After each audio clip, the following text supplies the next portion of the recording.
G'day everyone, and today I'm doing some live attacking, so I'm going to see if I can get out there and find the Game Hunter, because unfortunately he has posted a video very recently saying that he may not continue playing Star Wars Commander. He's growing a bit tired of the game and also the franchise with some of the directions. I'm not going to get involved in any opinions on the movie, playing the game. I still think there's plenty of good stuff to be had inside Star Wars Commander. Plenty of things to play, try, learn. If you get to the top and prestige side of things, just do an attack here. There's all sorts of other things that you can do apart from the wars, apart from player versus player and conflicts. There are even player-generated tournaments where some of the great squads that run things like the case on the website, forums, and do a lot for the community. Put together a player versus player tournament, and people head to a specific planet and attack each other, the people that are in the tournament, try and get points for attacks and defense and all sorts of cool stuff. So if you do reach the top of the game, or you're about level 9 onwards, you could start participating. Next time it's on, I'll give you a heads up, and feel free to join in and have some fun that way as well.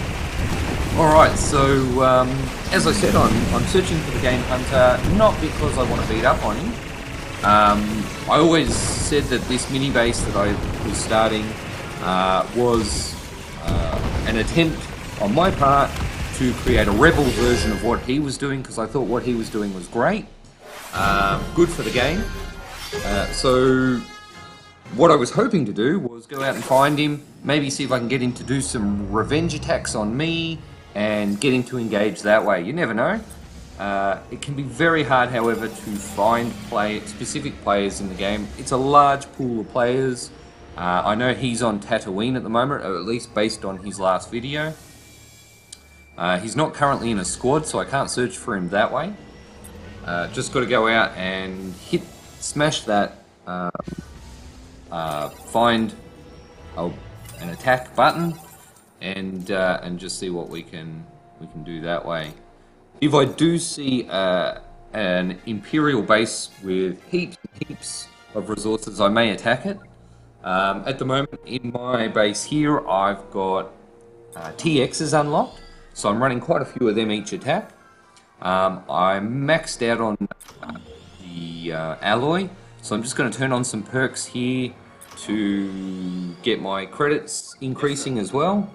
And might as well just burn some alloy, because I'm just going to be wasting it. I'm going out and doing attacks anyway. I've got nothing I can really upgrade at the moment.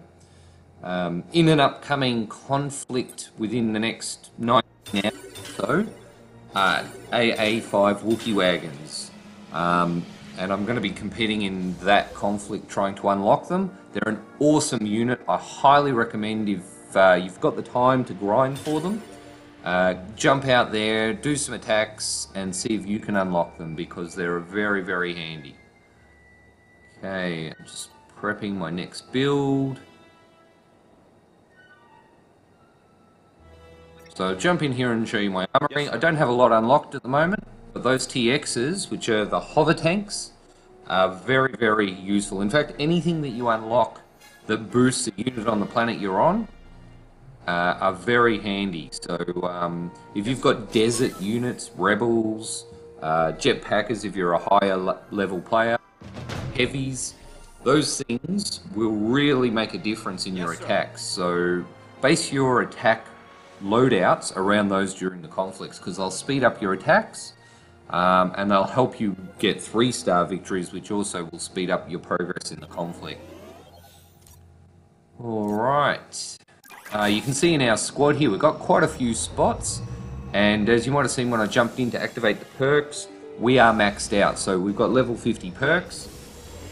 During the conflict, you are more than welcome to stop by Iron Rebel Zeta to top up your perks. They can help you speed things up as well. Things like requesting extra troops, so that if you've only got one high level player in your squad they can send you up to 7 units instead of just the standard 4. Also, you can reduce the time between when you can request. You can repair your deckers quicker if you have deckers, droid decars. And also things like if you're running short of credits, you can convert your alloy into credits by turning on those perks. So if you're looking for perks and your squad doesn't have them unlocked yet, or you're not maxed out, feel free to jump across. We're set to open, so just come visit, turn your perks on, say hello, and then head on back. Or if you want to stay for a while, you're more than welcome to. Quite a few of us will be grinding in the conflicts, so that means that there's probably going to be someone on, if not when you first join, very soon after, and we'll be able to top you up and help each other in the conflicts. So, yeah, by all means, come and say hello. Perhaps even join us for a war at some point if you want. Alright, so just waiting for troops to cook. I'm going to do less attacks so that I don't have to wait so long. And I will jump in and do an attack very, very soon and see if we can find the Game Hunter, who hopefully doesn't quit the game. Yes, sir. It would be great to see him still out there. I know he has a very large supporter base who follow his progress in the game, play along with him. Most of them are Imperial, and it would be really disappointing if they lost that opportunity, because that's a good thing for the game. We want to keep the Imperial players happy and active so that we can keep smashing them.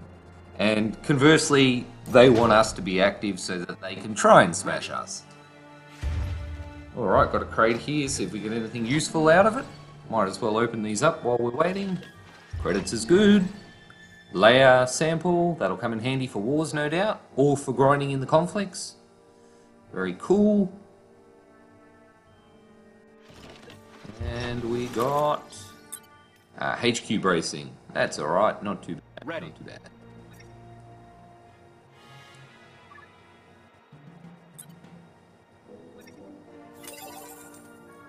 So pretty much once the conflict starts, I'm going to do attacks as often as I can. I may use some HQ samples, but I'll have those TXs from both factories coming out as quickly as I can. I just upgraded that secondary factory to level 3 just so that I can be cooking. Oh, enhanced heatsink, that's useless. Mortars are not good. I don't recommend them. Yeah, so I've upgraded the second factory just in the last day, so that it'll be ready to go for this upcoming conflict. I won't be upgrading any of my factories, any of my barracks. I won't be upgrading the air command or the hero command. If I had the cantina, I wouldn't be upgrading that either. Those are the things I wouldn't be upgrading during the conflict, because you want to be able to cook troops as quickly as you can. So I'll have one set to pumping out heavies continuously. I'll have one set to pumping out these vanguards and rebels. I'll have another factory set to just pumping out medic droids, med droids, and I'll have my two factories pumping out the TXs. So really, after each attack, all I should really need to do is top those up if needed from time to time, and replace any air, which I will try to be very careful in terms of what I use. It's going to be similar to that sort of loadout, and of course the hero. So let's jump in and see what we can find. Good resources, but no.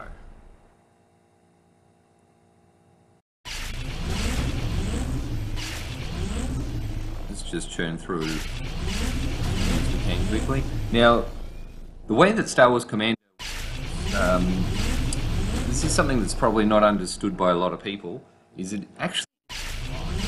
So, as I'm scrolling through these bases, I'm not looking at live bases. What's happened is, when I went player versus player, it has gone out and grabbed me the best match of bases it can find that are open and available to attack on this planet, based on my medal count, my base score, and my ranking.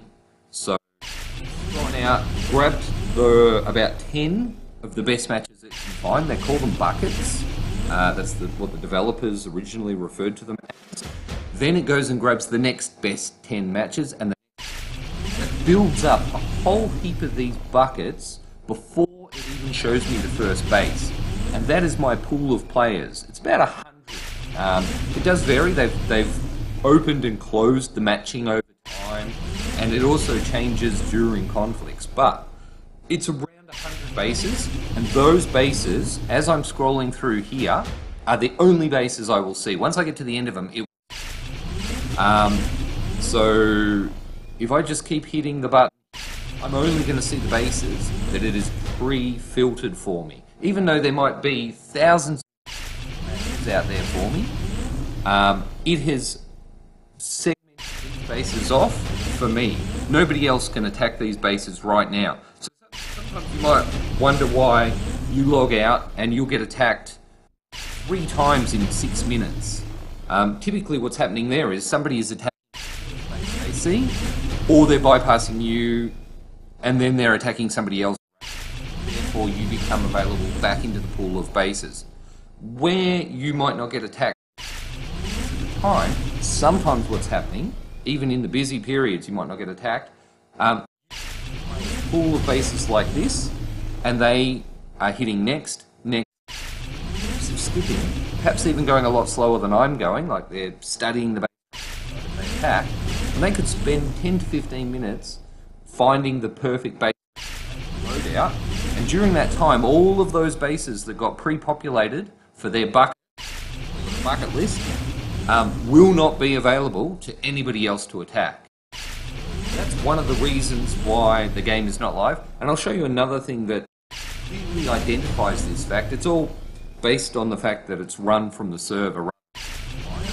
If you look at my my build at the moment, you can see I've there, and I had them building at my base, and I've been skipping bases for nearly a minute longer, and that has not increased. So you can see that what that means is my build queue is also not populating because it has taken a snapshot of my attack forces, it's taken a snapshot of all the bases I can hit. And I'll go back to my base now, and I'll show you. So I'll just do a few more, because I want to get through this, make sure that I don't miss the Game Hunter.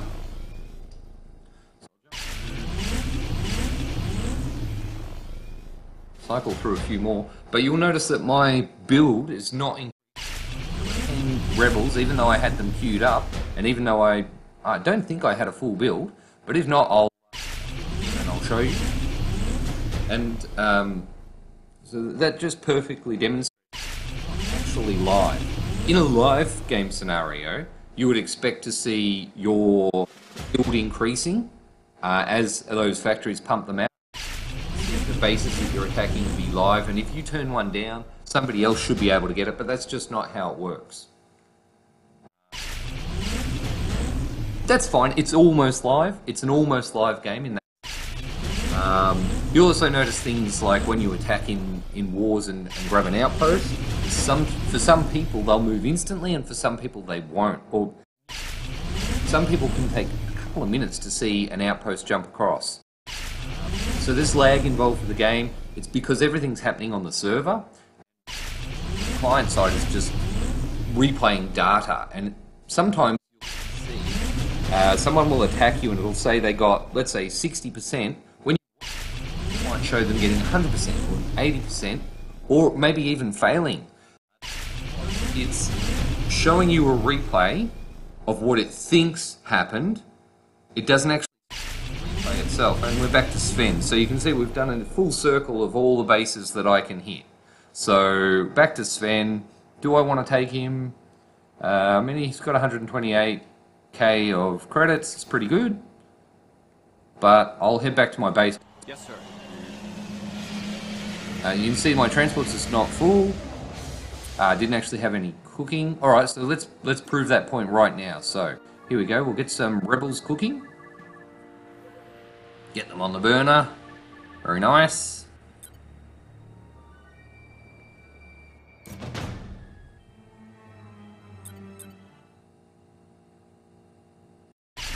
Back in again. So we'll keep an eye on those rebels now.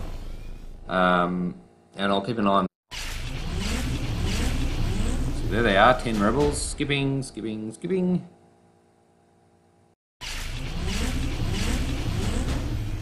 Now you can see that I'll have a new bucket list, but unfortunately, like Tatooine, where there's a massive population, and where at this level they're getting put into protection very quickly, many of them will be the same bases again, because they're still open and they're still my best map. So I'm going to see in my queue of bases lots and lots of the same names over and over. It actually means it's very hard for me to find the Game Hunter. Yes, some bases will be getting put in. Yes, some people will be looking at protection. And of course, I'm attacking the odd player here or there. All of those things do mean that I'm getting some new bases. And of course, some players maybe are moving in onto Tatooine and away from. If I didn't see him in the first round, my first bucket list, there's a good chance I'm not going to see him now. So that's probably my cue for attacking more bases and also maybe waiting to another period of the day. And it's quite possible that he is already in protection. Now you can see that those rebels still at 10. Just I built 3. Definitely would have been built by now. That was a minute and a half. Nothing going there. That just highlights the fact that we're not actually playing a live game. And you can certainly just hit the stop button, return to your base, and you're...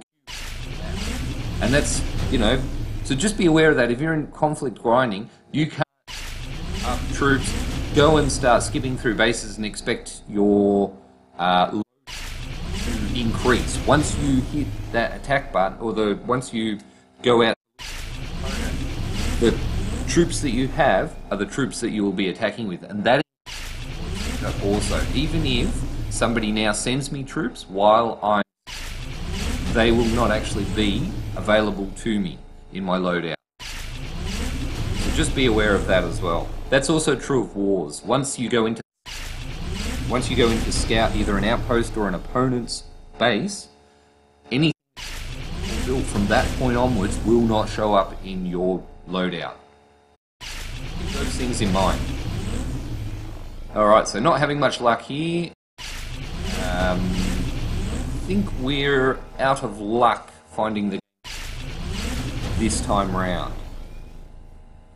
So just back the AA-5, that conflict starting very soon. But what it does is it provides you with a vehicle. You will attack the closest thing to it, but also it spits out 2 at random intervals. Those intervals are determined by how high the unit is, how frequently they will. Those Wookiees will target turrets, so they get out in front and actually become meat shields. They block for you. Good resources. In the open, let's do it. Right, so pretty easy attack, I would imagine. Those turrets are going to target the support because they're rapid fire turrets. They'll be attacking the meds, but we'll take them out pretty quickly. 2 TXs into battle. Got some rocket turrets up the top left there and down the bottom right here. So I'm going to distract those rocket turrets early so that when the TXs get to them, they are not firing at them. Put another med on here. Too late for that second med. That's a pity because now that rocket turret may actually get the TX. Spread out some revs around here. Nice, down the trap. I didn't actually mean nice. Get a few around the back here. And yep, I lost a TX. That's alright. Oh, I think I lost it here. No worries. Chewie is in on those rocket turrets, so that's all good. And we're clearing the base. We look good here. We shouldn't need to use any more air or the squad center. So, A-Mol KK. Interesting name. You are about to be cleared.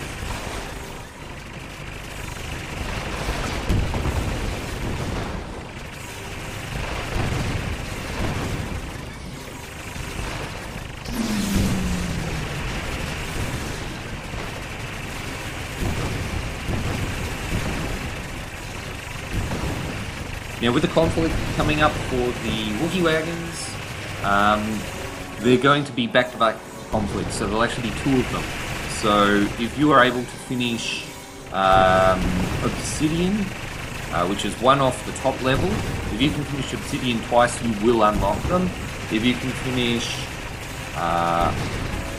multiple crates, Obsidian, or Ultrachrome across more than 1 planet, you can unlock them and upgrade them. So, depending on how much time you have and how much you're willing to grind,